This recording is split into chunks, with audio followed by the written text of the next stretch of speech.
Guys, please take your places.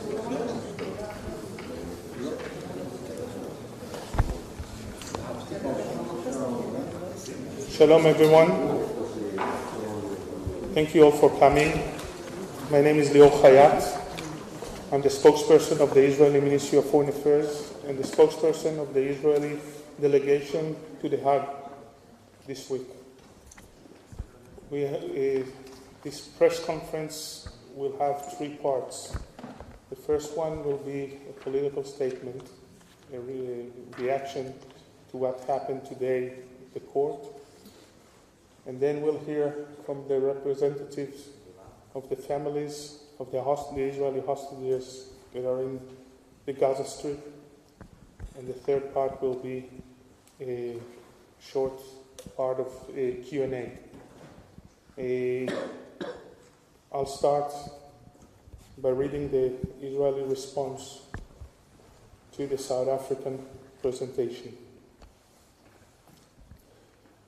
Today we were witness to one of the greatest shows of hypocrisy in history, compounded by a series of false and baseless claims. South Africa, which is functioning as the legal arm of the Hamás terror organization, utterly distorted the reality in Gaza following the October 7 massacre, and completely ignored the fact that Hamás terrorists infiltrated Israel, murdered, executed, massacred, raped, and abducted Israeli citizens simply because they were Israelis in an attempt to carry out genocide. South Africa seeks to allow Hamás to return to commit the war crimes, crimes against humanity, and the sexual crimes that they committed repeatedly on October 7, as Hamas leaders have stated. Hamas representatives in the court, the South African lawyers, are also ignoring the fact that Hamas uses civilian population in Gaza as human shields and operating from within hospitals, schools, UN shelters, mosques, and churches, with the intention of endangering the lives of residents in the Gaza Strip. 136 hostages are still held in Hamas captivity, denied access to the Red Cross representatives and medical care. The State of Israel will continue to protect its citizens in accordance with the international law, while distinguishing between Hamas terrorists and the civilian population, and will do anything in its power to release all hostages and eliminate Hamas terrorist organization, a racist and anti-Semitic terrorist organization that calls on the destruction of the State of Israel and the murder of Jews. This concludes the Israeli statement, and now I invite Michael Or to tell his story.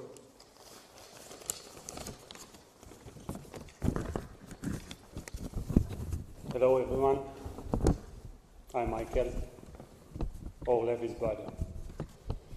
My little brother Or always knew how to enjoy life.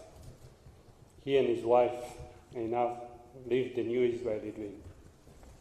Or is a genius computer engineer, and Einav was working for a huge global company. They also loved traveling, partying, and meeting friends. Even after Almog was born, they still managed to combine amazing parenting with fun experiences. 97 days ago, they decided to skip the beginning of the festival in order to spend another night with Almog. Only on the morning of October 7, they left him with his grandparents and headed south to celebrate peace and love in the Nova Festival. They got there at 6:20 a.m., straight to hell. Imagine yourself arriving to a party you've been waiting for, only to realize you have to run away. Oren and Einab turned around and headed back, but the missiles kept flying over their heads, and they had to run into a bomb shelter. For a second, they thought they were safe.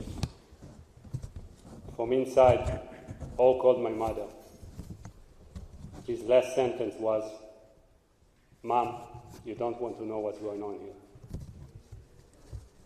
That was the last thing we heard from him. 10 minutes after that call, the monsters came to the shelter, and the safe place became a death trap. The terrorists threw grenades into it and sprayed it with bullets. Einab was murdered. She was only 32 years old. My little brother Or had to witness his wife being murdered in front of him before he was kidnapped into Gaza. That morning, we realized that 2-year-old Almog was left without a mother. And I knew I had one mission in life: to bring little Almog his father back. I promised my parents I would bring him back, even if it means turning the world upside down. It's been 97 days since Almog got a hug from his mom and dad. We can't bring his mother back, but his father is still alive. Or in Hebrew means light. We need to get our life back, and we need to do it now.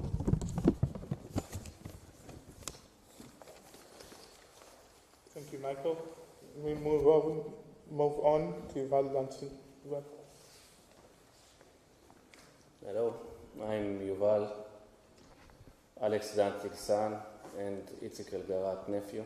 They are both kidnapped from Kibbutz Nir Oz on the 7th of October, along with 1/4 of the community that were kidnapped or killed, more than 30 killed and more than 70 kidnapped. My father is 75. He has a heart disease and a kidney disease. He needs to get medication on a daily basis. We know that he didn't get his medication for 60 days because now with more than 1 month we don't know nothing about him. We don't know if he's still alive. We don't know what his mental situation. My uncle got shot while he was kidnapped. He shot on the phone, "It's the end, it's the end," when we don't know nothing about him. And I'm here in Hague and I'm asking myself, why we need to protect this situation of kidnaps here. And in Kibbutz Nir Oz, many of the war crimes committed there, rapes, killings, and even kidnaps by civilians. Civilians that now in the humanitarian corridor, many of them. My father and my uncle didn't get any humanitarian corridor. Anything. We didn't even know if they're alive. They didn't get the Red Cross, and nobody visited them. So, for them and for all the others, every day can be the last day. My father can't live anymore in captivity. I know that every day and every hour can be his last. So I'm calling all the world and all the people that are human to release them first. That's the most important thing for now. Thank you. Thank you, Val. Colonel Alina Borowinsky. Hello, I'm Alina. I live in Netherlands and we have a family in Israel. Yogev Buchstab and his wife Ramon has been kidnapped on 7th of October. It's a beautiful family, couple who lives in kibbutz Nirim. Very peaceful people, musicians who care about everyone, has passionate to every human and animals. They rescued animals and kept them in their house. They also helped people from Gaza, volunteered to take them from the Gaza Strip after they passed the border to the hospitals, sick people. So it just shows how passionate they have been to everyone.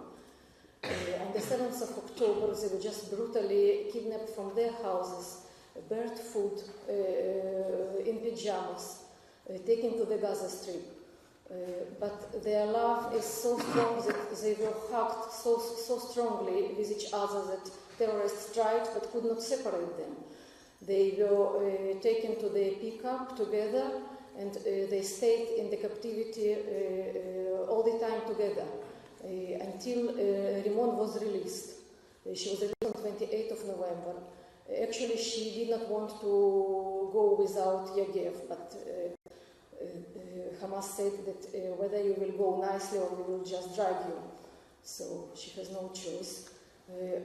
When she back home, she's a quite young woman, 36 years old. Yogev is 34. She lost 20 pounds after 50 days.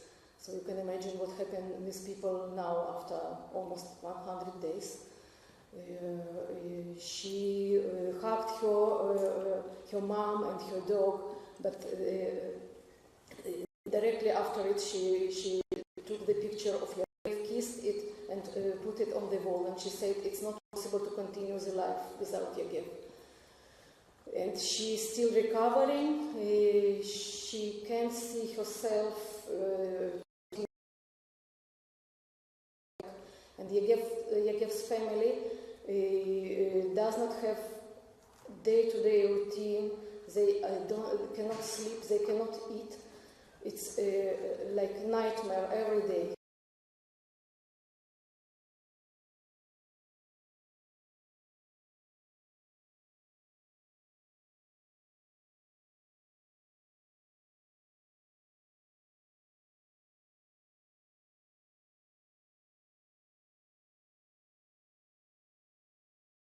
My name is Moshe Leinberg.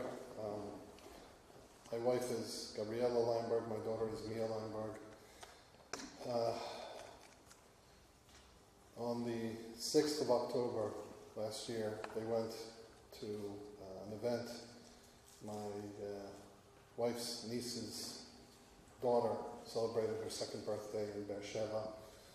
And that evening, instead of coming home, they decided to go with my sister-in-law and my sister-in-law's life partner and my brother-in-law to my sister-in-law's kibbutz, which is about 4 kilometers from Gaza, kibbutz near Yitzchak. And the next morning was when the intruders arrived, armed. They broke into the house. They forced open the door to the safe room. They fired bullets into the safe room door and into the safe room. My brother-in-law felt the heat of the bullet graze his arm. They were forcibly removed under horrifying conditions from the safe room, from the house. My wife and daughter were put in the back of a pickup truck and driven out of the kibbutz by a driver who was high on drugs. He passed very closely by some burning cars. They could feel the heat. They went outside of the kibbutz. There's security camera footage of them being my daughter and my wife being taken out of the kibbutz. What we didn't know until later was that the driver pulled out of the kibbutz, made a left, and rode along the fence, the external fence of the kibbutz.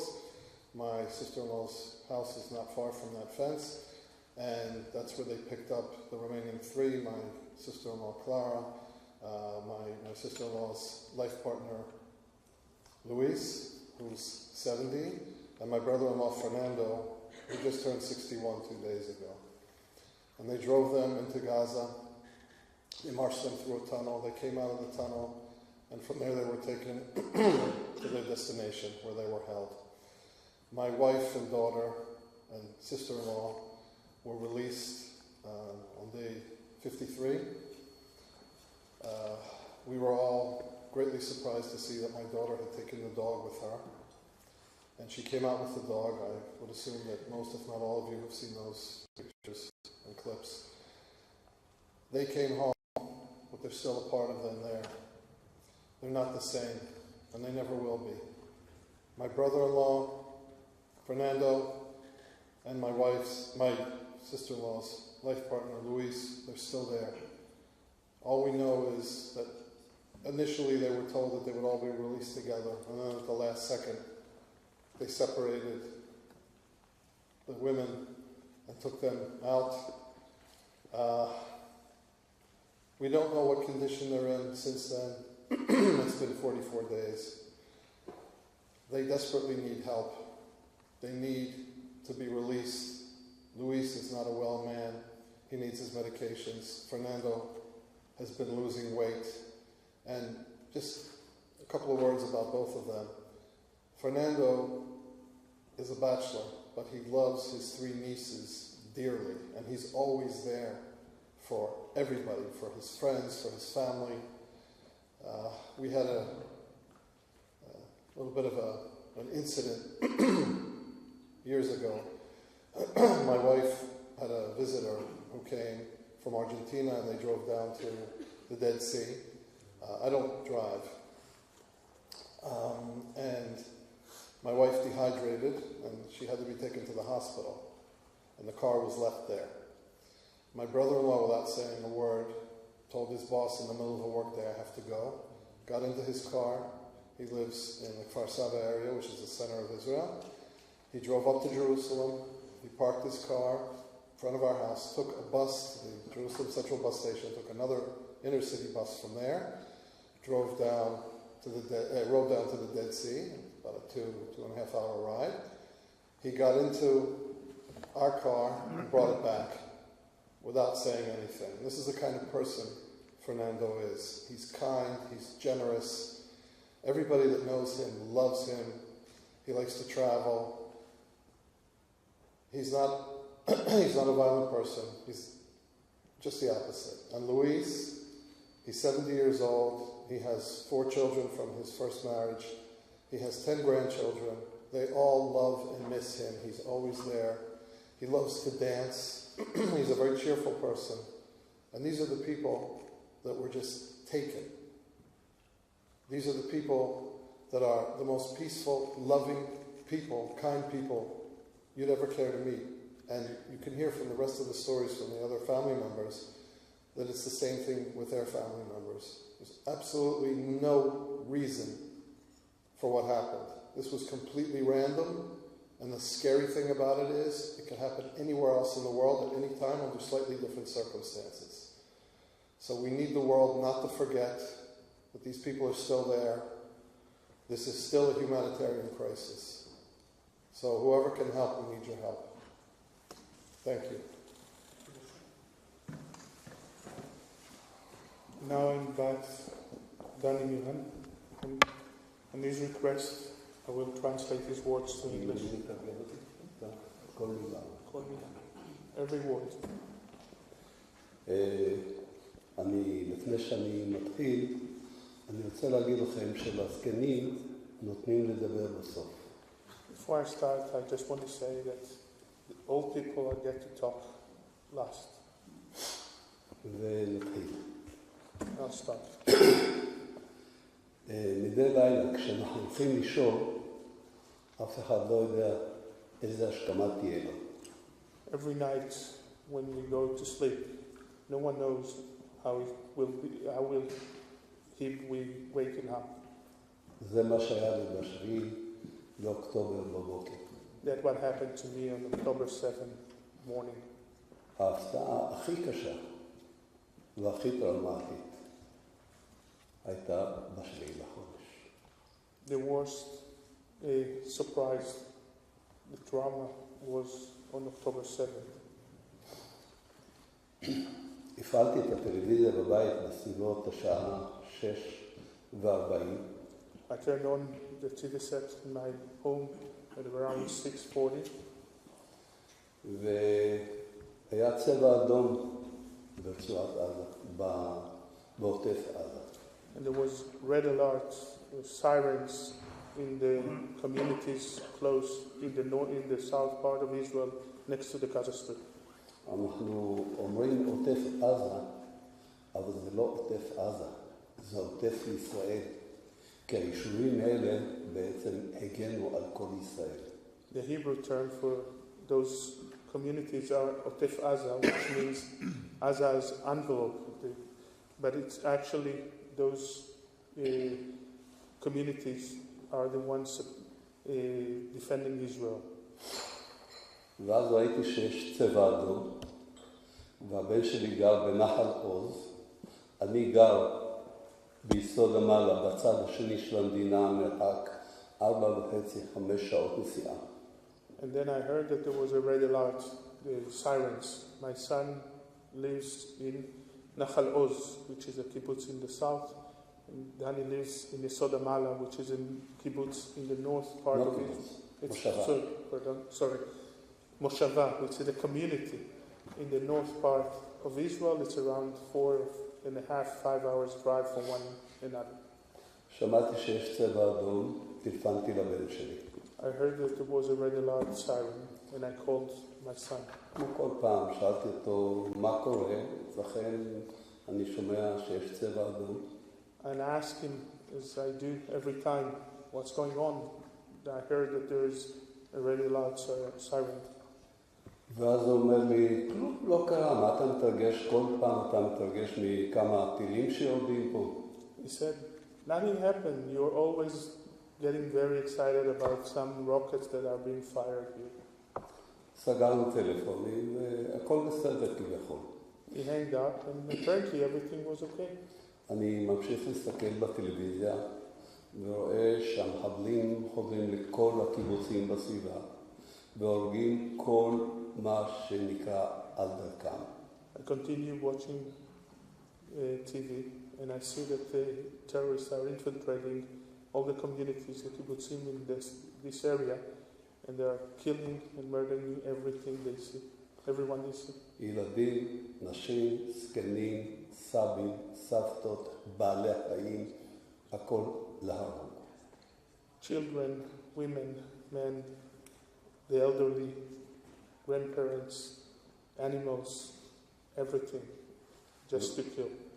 ואז אני שוב מתקשר לעומרי, ואומר לו, עומרי, מה קורה?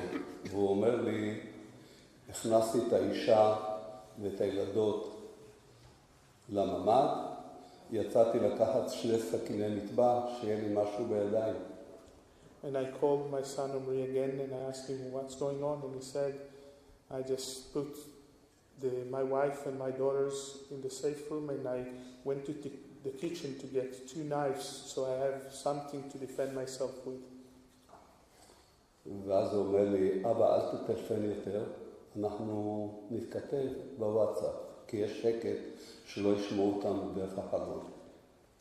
And he then told me, don't call me again, because we want to keep the house quiet.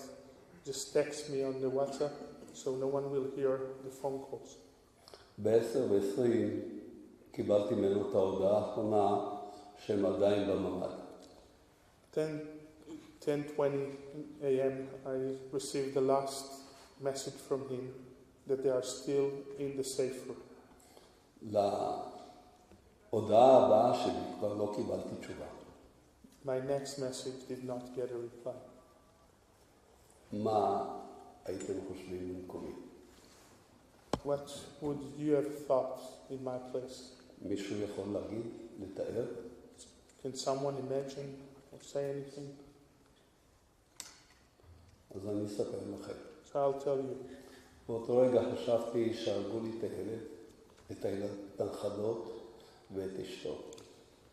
At that moment, I thought that they killed my son, my granddaughters, and the wife, my daughter-in-law. וככה ישבתי משעה 11 עד שעה 6:30, כאשר האימא של אשתו התקשרה אליי. היא גרה בסדרות שגם שם מסתובבים מחבלים ויורים. היא התקשרה והודיעה לי שעומרי נחטף ולישי והבנות בסדר. And that's how I felt until 6 p.m. when my in-laws, my daughter-in-law's mother called me and told me that Omri was kidnapped and that my daughter-in-law and my granddaughters are okay. זה אחת ההודעות המשמחות ביותר שהיו לי בחיים. This is one of the happiest announcements I received in my life. מצד אחד, חטפו את הבן שלי לעזה, זה דקירת סכין בלב.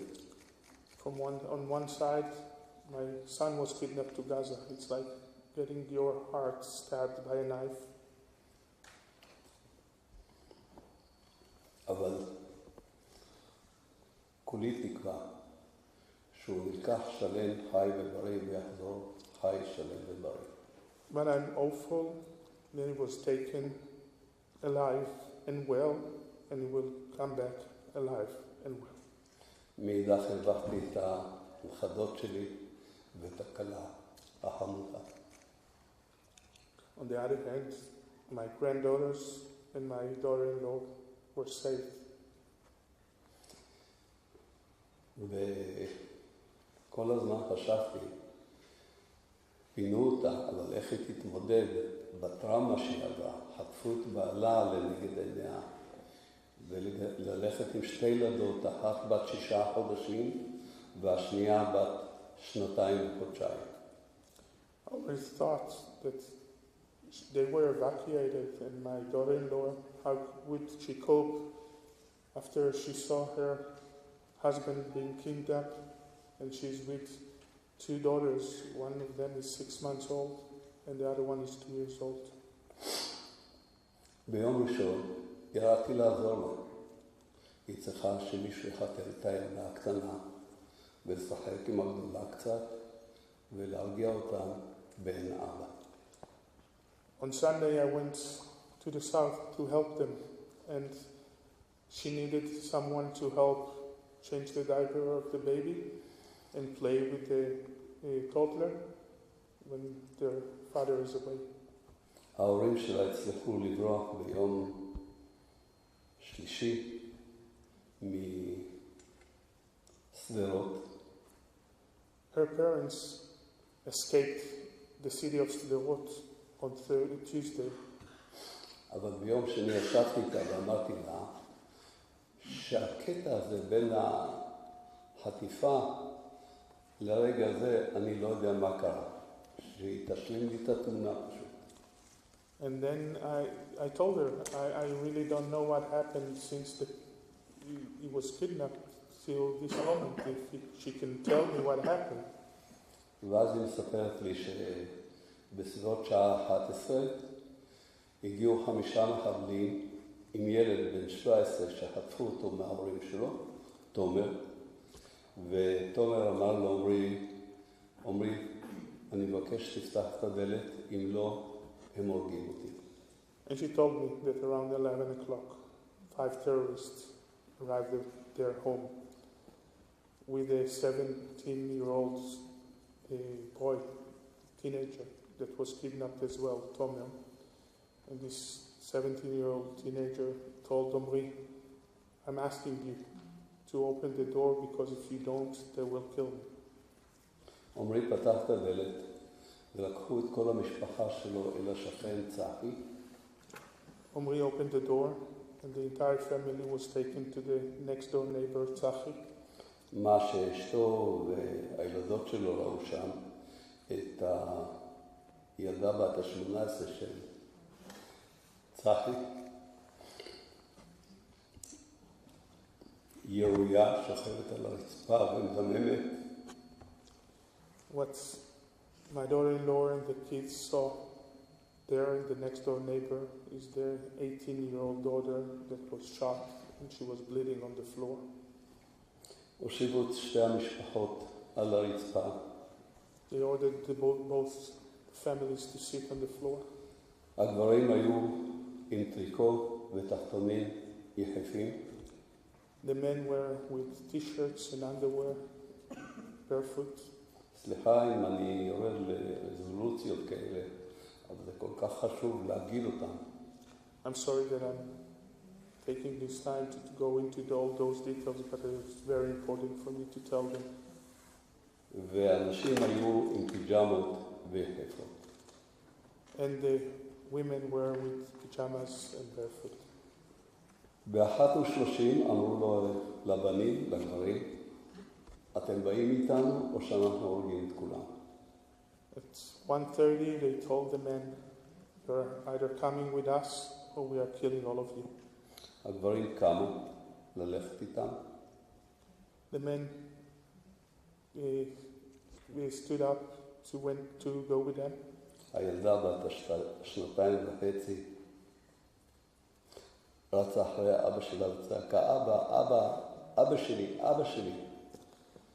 And the 2.5-year-old granddaughter ran after her father and screamed, Father, Father, my father, my father. האמא שלה החזיקה אותה ואמרה לה, עמרי, אני אוהבת אותך, אל תהיה גיבור, שמור על עצמך. Her mother held her and told Omri, don't be a hero, take care of yourself. ומאז אנחנו לא יודעים מה קרה עם עמרי. ואם אתם רואים אותי שאני הורדתי את כל הבגדים במקום הזה, הנמוך, ואני גם מגדל זקן מאותו יום, כי הבן שלי בטוח שהוא לא יתרחץ, בטוח שלא יתגלע, ובטוח שיקר לו. אז אני הורדתי את כל הבגדים להזדהות. Now, you see me, I took off all my clothes and I'm growing a beard since that day because I know that my son is not bathing, is in tough conditions, and I'm trying to feel well. אני חייב לציין שלבן שלי יש גם אזרחות נוספת, הונגרית, ואנחנו משתדלים גם במישור הזה לפעול שההונגרים ובאמת עושים מאמצים לשחרר אותו ואת כל הנעדרים. I want to mention that my son, as a second nationality, is also Hungarian, and we're working with the Hungarian government, and they are making an effort to release him along with all the other hostages. ואם אני עומד במעמד כזה, שבאמת יש כל כך הרבה עיתונאים שאני יכול להגיד, ושוב, אני תמיד שואל שאלות את עצמי, אבל אני אגיד אותם בקול רם. And in this situation where there are so many journalists, and I always ask myself questions, but I'll ask them out loud. האם מישהו, מדינה מסוימת, ממשלה מסוימת, הייתה שותקת, עוברת לסדר היום, אחרי הפגזות כאלה במשך שנים ללא הפסקה? Would anyone, would any country in the world would have done nothing and continue with its lives after those bombing for years and years non-stop? ואם אנחנו כבר מדברים, בטוח שלרבים מכם יש כלבים, חתולים, אולי תוכים, ציפורים. כאשר חתולה ממליטה או כלבה או זאבה ביער, מישהו יכול להתקרב לגורים שלה? I'm sure that many of you have animals, dogs, cats, parrots, birds. When a cat or a wolf in the woods give birth to its babies, can anyone get close to her puppies or the kittens? ופה לקחו את הגור שלי. They took my puppy.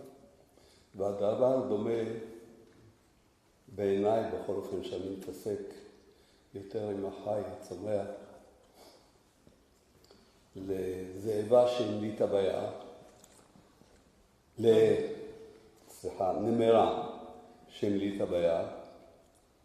And it's similar, since I work with animals and plants, this reminds me of a leopard that gave birth in the woods.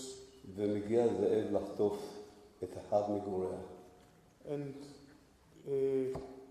a wolf comes trying to snatch one of the puppies, one of the siblings.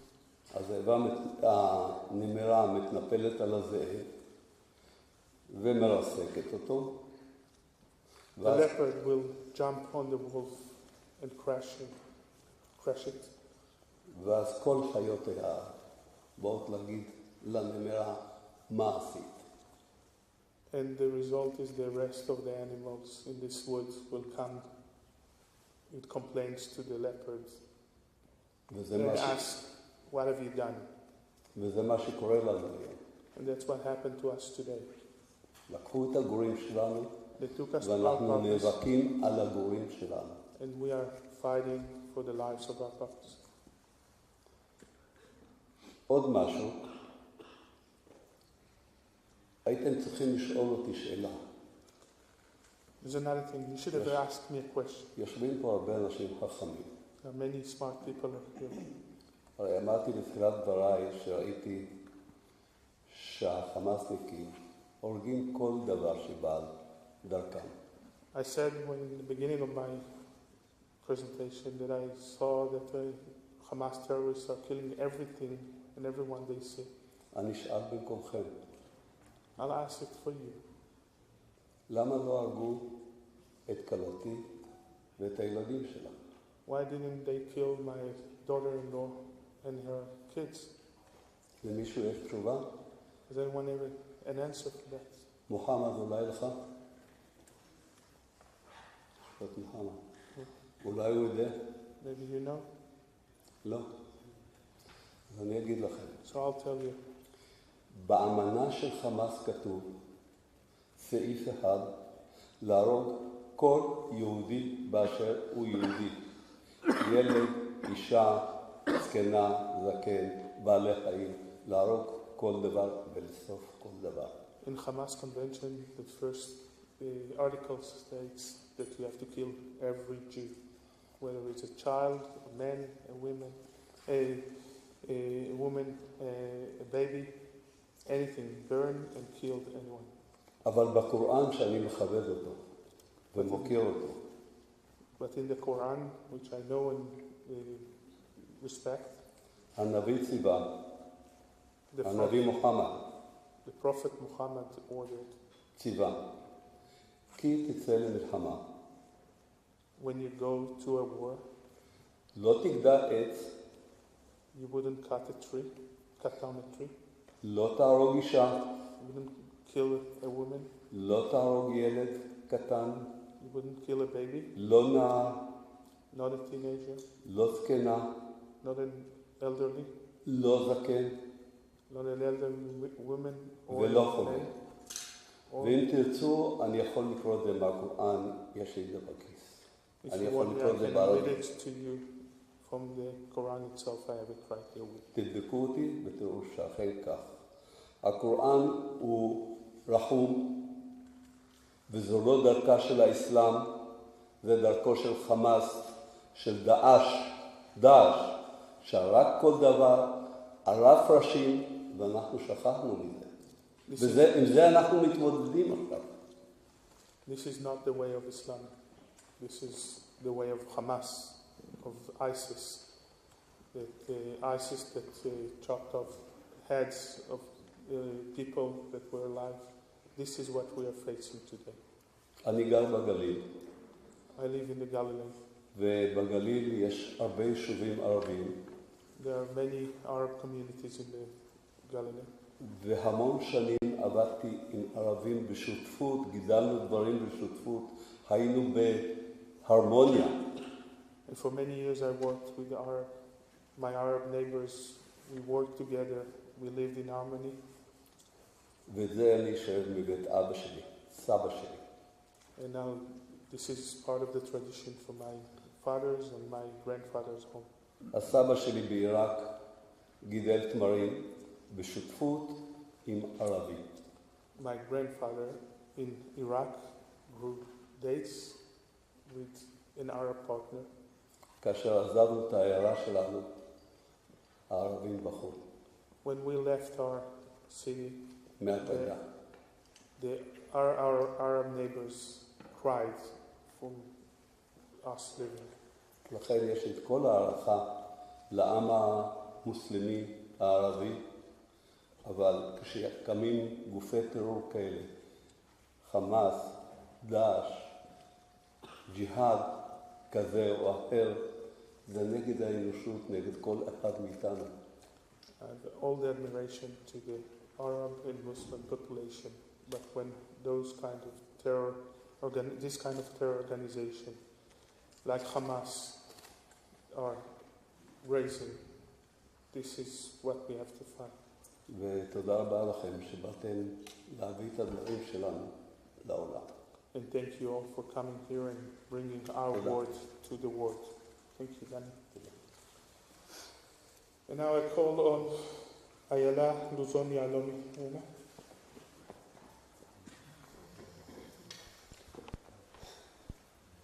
I'm Ayala Yalomi Luzon, and I'm lots of things.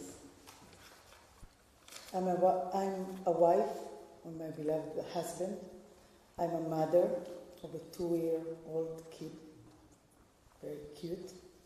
I'm a daughter of my loved mother. But since the 7th of October, I'm only and just the sister of Ohad Yalomi. My brother Ohad is kept in Gaza for almost 100 days. And I'm here to tell his and his family's story. On the 7th of October, Yalomi family heard sirens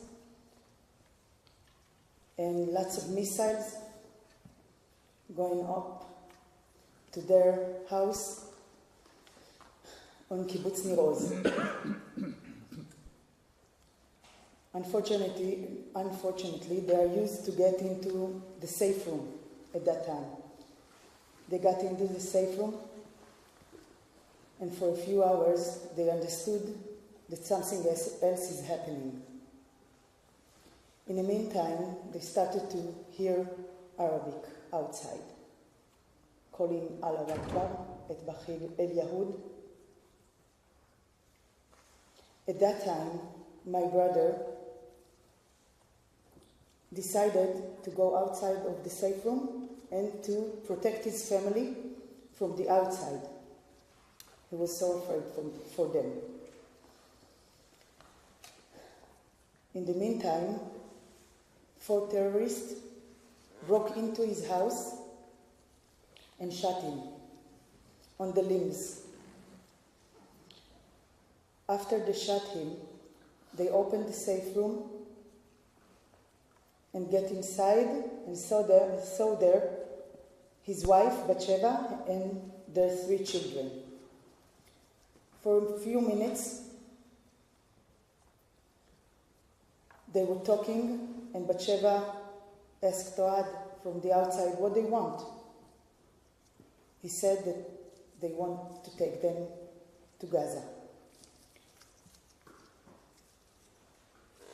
The 4 terrorists took Batsheva, Eitan, which is 12 years old, Yael, which is 10 years old, and a baby only 1 year and 8 months old, outside of the safe room,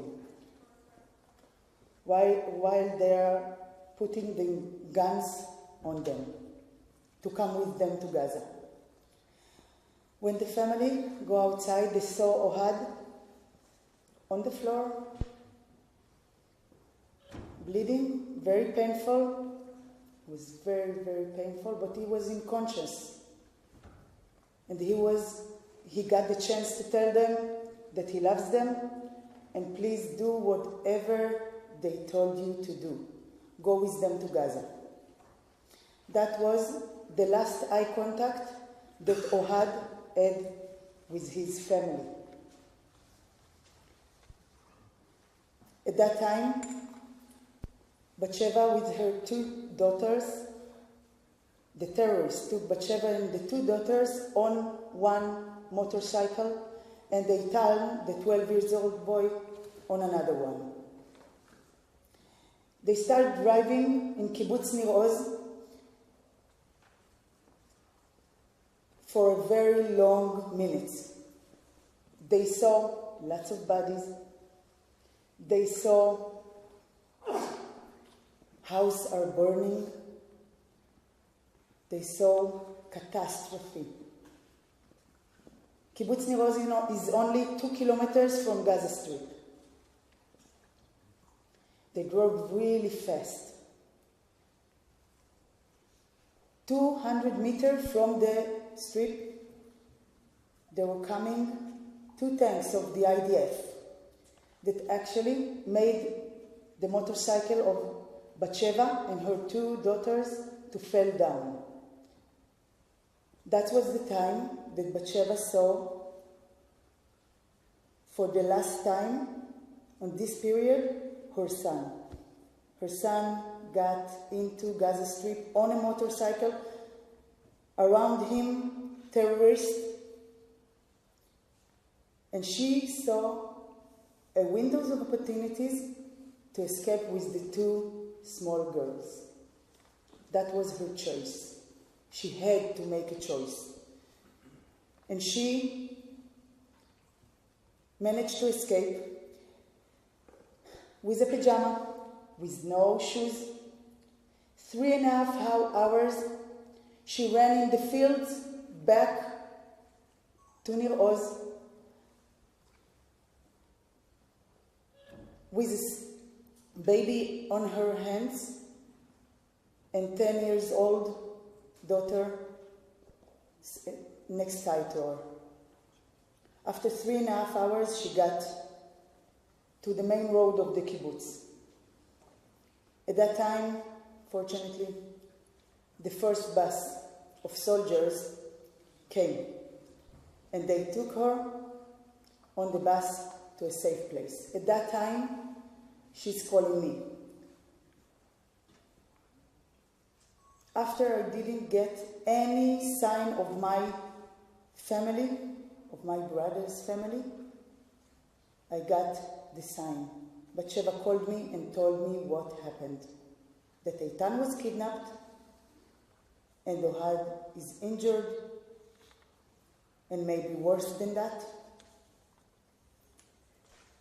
And from that moment, I'm trying to get people to come to the house to see what's about Ohad. To see if he surely needs help. At the evening, the forces came and Ohad wasn't there. In a few days, we got the message that Ohad was kidnapped. Ohad doesn't know. After 52 days on the negotiation that got the agreement, at the 4th time of the agreement, Eitan came back to us. You can just imagine how we were thrilled about it, but this was for a few days only, because we understand that it's really, really difficult. It's really, really...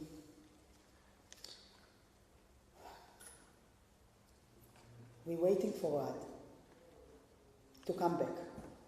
And what breaks my heart, that Ohad doesn't know that his family is safe here in Israel, and he's over there in the tunnels, probably hungry, because all the witnesses says that there is no food. The coming back also lose weight, so probably my brother also. He's cold because he was with a boxer and a short shirt. And I don't know what else. I just know that I want to get back to my other life. I want to get to be so many things except being the young sister of Ohad. And this will be in just one way. Just bring him and all the hostages back home now. And my wish is actually to get to the 8th of October, because this is a very long day. Thank you.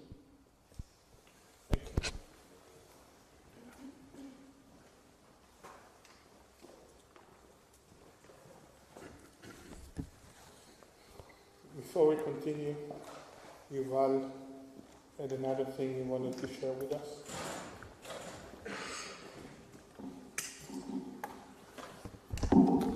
I have something else to add. Today, South Africa accused Israel of a genocide. Now I want to show you how genocide looked like. Okay? This is my little sister's house. My sisters and 3 daughters and her husband were in the house while these unhuman terrorists set up the house. This was a method in Kibbutz Nir Oz. Many died like this. Many suffocated or burned alive. Last time we were burned alive, it was because we are Jews in Europe. This time we got burned alive because we are Israelis. So this is genocide, okay? Thank you. Thank you all. We have time for a few questions. If you have any, please raise your hand.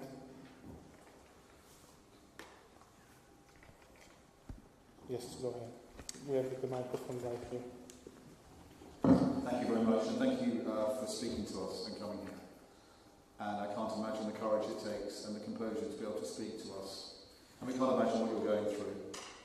Yuval spoke very eloquently about what South Africa is doing today. Can I ask any of the others how you feel seeing your own government in the World Court being charged with genocide over what's happening in Gaza?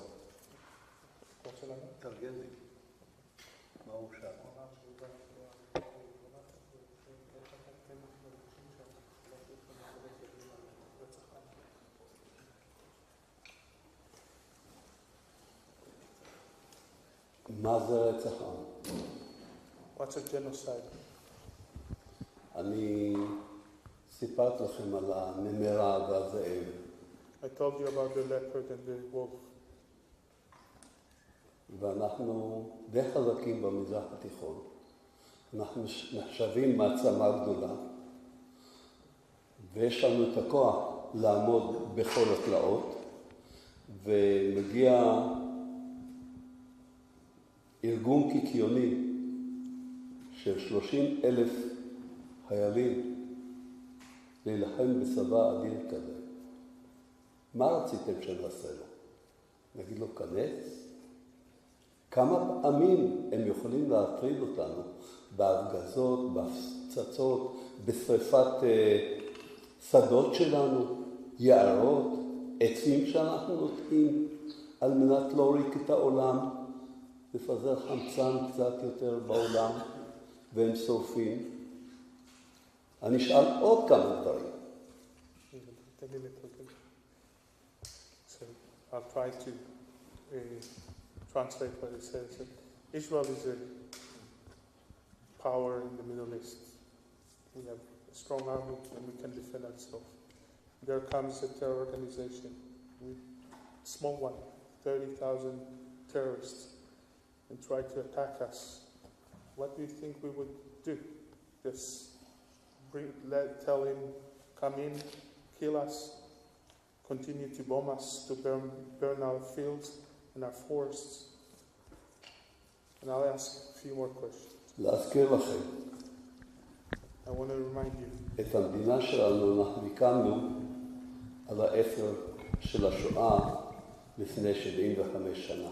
we have established our country, the ashes of the Holocaust 75 years ago. והקמנו מדינה לתפארת של כל העמים. And we have established a country, a state that is the proud of all nations.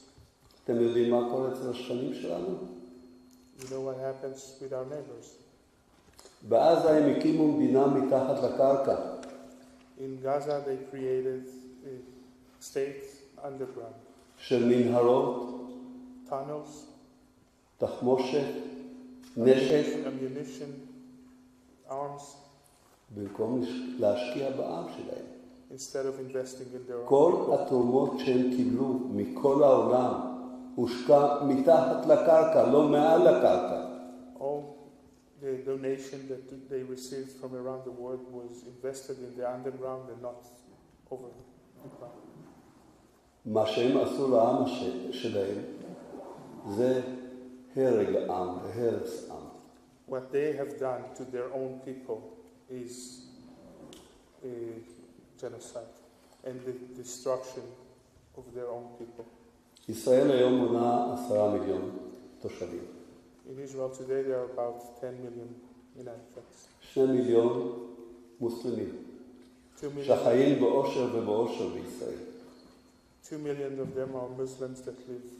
אין אחד מהם שמוכן לחיות במדינה מוסלמית אחרת. גם אם נשלם לכל אחד למכור את הבית, ניתן לו 10 מיליון דולר, הוא לא עוזב את ישראל, כי טוב לו בישראל. None of them want to live in an Arab or Muslim country. Even if we'll offer them millions of dollars, they won't live to another country. זה They want to live in Israel. נקרא ג'נוסייד. Is this what you call a genocide? יתרה מכך, אמרתי שאנחנו 8 מיליון יהודים. Moreover, I just said that we are about 8 million Jews. אתם יודעים כמה פרסי נובל המדינה הזאת הביאה לעולם לכל אחד מכם? Know how many Nobel Prizes Israel received? מישהו מכם עבר צנתור?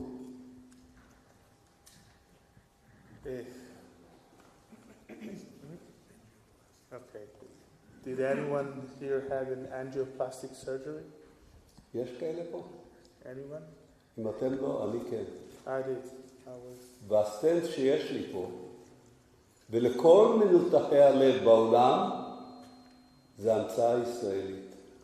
This operation based on an Israeli invasion. כולכם נוהגים, משתמשים בווייז, המצאה ישראלית. All of you, when you drive and you use the Waze or GPS, this is an Israeli innovation. לכל אחד מכם יש דיסק-און-קי, המצאה ישראלית. The pen drive or disc on key is an Israeli innovation. היום אתם אוכלים עגבניות שרי, המצאה ישראלית. Even the cherry tomato is an Israeli innovation. כל העולם הנכשל מבחינה חקלאית על מנת לצמצם את המים משתמש בטפטפות, המצאה ישראלית. Entire third world that in order to use less water is using drip irrigation, which is also an Israeli invention. אני הגעתי פליט בן 5.5 במדינת ישראל. I arrived in Israel as a refugee at the age of 5 years old. מדינת ישראל, זאת אומרת, אני הגעתי פליט בעצם, I was actually a כמו הרבה refugee אחרים. like many other Israelis. וכולם קיבלו חינוך, And all of them received נבנו education, בתים, נבנו בתי ספר, אוניברסיטאות, schools, universities. כל המעבדות, מכון ויצמן שתורם לכל העולם. מה קורה בארצות ערב? שאלתם את עצמכם פעם? What's the reality in the Arab world? Did you ever stop And- and ask yourself? תבדקו אותי. הן נותנות רצח, מלחמות, פיצוצים, טרור. זה מה שיש במדינות האלה. מה אתם רוצים איתנו עכשיו? You see murder, violence, terrorism. This is the reality in those countries. Why I don't understand what they want of us now. תחשבו. Just think about it. אני עוד... תחשבו. תנסו ואתם, סליחה, מסקרים את כל האירועים בעולם. When you look at everything that happened around the world, תגידו לי אירוע אחד, אחרי שבאנגליה נגמרו הפיצוצים עם הסקוטים והזהו, שזה לא מוסלמי, שזה לא ערבי, שזה לא טרוריסטי. אתם show יכולים me להגיד לי? one place around the world that terrorism is not related to Muslims. העולם צריך לקום ולהיאבק בטרוריזם הזה. אנחנו עושים את העבודה במקום העולם. תודה רבה. The world should fight this kind of terrorism, and we are doing this job for the world. Any other question? I have one question for you, if I may. Yes? Yeah, because tomorrow, of course, is the legal proceedings will recommence, and it's also why did you go in the first place if you say that it's baseless and shameful the accusations made by South Africa? First of all, because we have to defend ourselves. We consider the ICJ with great respect. We are confident that the ICJ will decide, see the real reality that's going on. And I think that I may add, after we heard all of the family members of the hostages, after more than 3 hours that we sat today in the court, hearing those false accusations, and sometimes even lies, there was not even one word said about their family members. Not even one. They talked in a brief sentence about the October 7 massacre. They carried on to talk about Israel. They talked about the suffering in Gaza. And they never stopped to mention, even in one word, that there are 136 Israelis that are still held captive in Gaza by terrorists. This is a humanitarian catastrophe, almost 100 days. This is a war crime and a crime against humanity. And it should be mentioned. And this is when we say that South Africa is becoming the legal arm of the terror organization Hamás. This is exactly for that. They are representing a terror organization and asking for this court to give the terror organization exactly what they want. A ceasefire. Now, without the release of the hostages, without returning the family members of the people who are standing with me here. Because when you ask for a ceasefire, you are taking us all back to October 6th. October 6th was a ceasefire. It was a peaceful day in the south of Israel. We had no idea what we were expected to see the next day. If we call on a ceasefire today, we will continue to live on October 6th until the next October 7th. Because Hamas leadership has stated publicly that their goal is to repeat the October 7 massacre over and over and over again.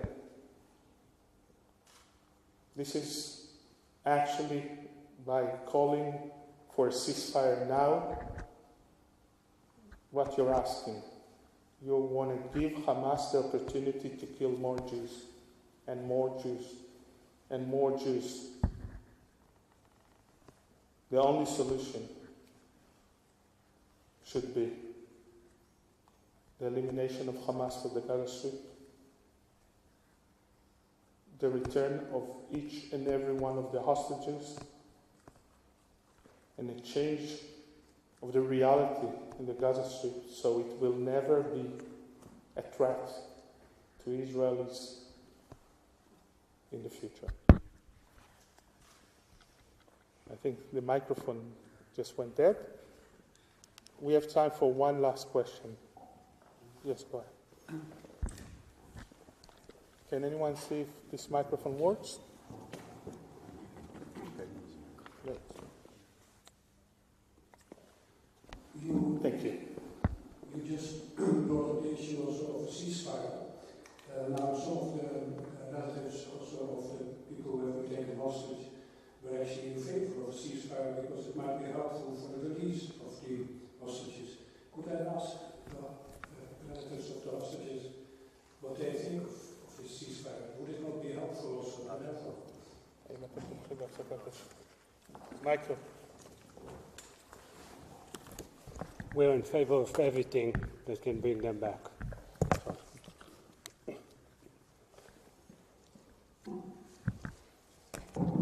We are in favor of everything that can bring them back, but the reality...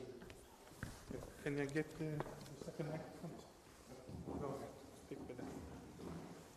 But the reality is that without putting the pressure on Hamas, they will not release anyone. So we ask the world, the media, and everyone in the world to put more pressure on Hamas and Qatar and help to release our loved ones. And then we all can live in peace. And maybe we all have a better future. Thank you, Michael. And I want to thank again the family members. I know it's hard for you to tell your story again and again. And I think everyone here join me in the prayer that we all be together with your family members as soon as possible. Thank you all for coming, and good night.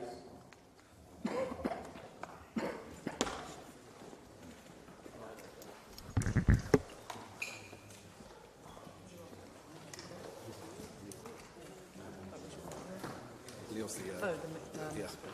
Try and get Yuval.